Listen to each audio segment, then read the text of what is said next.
Keď ti do života vstúpi rakovina, pocity ako hnev, frustrácia, odpor alebo strach sú absolútne na mieste. Ja naozaj nepoznám nikoho, kto by dokázal s takouto informáciou naložiť s pokojom alebo s nejakou vyrovnanosťou. Ak taký človek existuje, tak má môj obrovský obdiv. Poviem ti dve veci, ktoré sú z môjho pohľadu, myslím si, že veľmi kľúčové v tom prvom momente, keď odznie tvoja diagnóza. Prvá vec je, dovol si vypustiť do seba všetky tie emócie. Či už je to strach, hnev, odpor.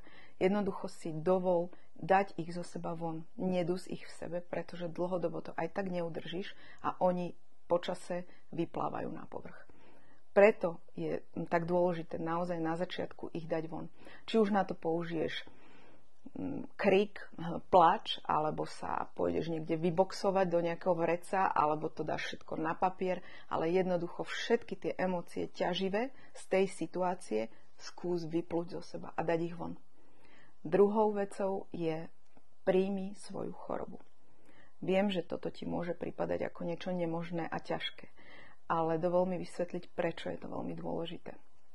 Keď ti diagnostikujú chorobu a ty zostaneš v nastavení boja proti nej a proste to vnútri si nastavíš tak, že ju nenávidíš, že ju chceš zabiť, že je to pliaga, že proste ty sa jej chceš zbaviť, že čo najrýchlejšie ju dať preč a poraziť ju a stále si v nastavení boja proti.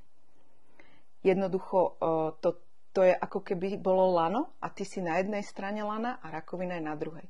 Ťaháte to isté lano, ale každý opačným smerom.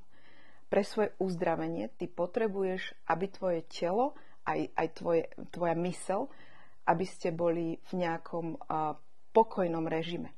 Pretože pokiaľ budeš v tomto boji, tak si jednoducho v krči, v tenzii a to znemožňuje prijímať možno aj tú medicínsku liečbu, alebo to komplikuje celý ten proces liečby a všetko to spomaluje.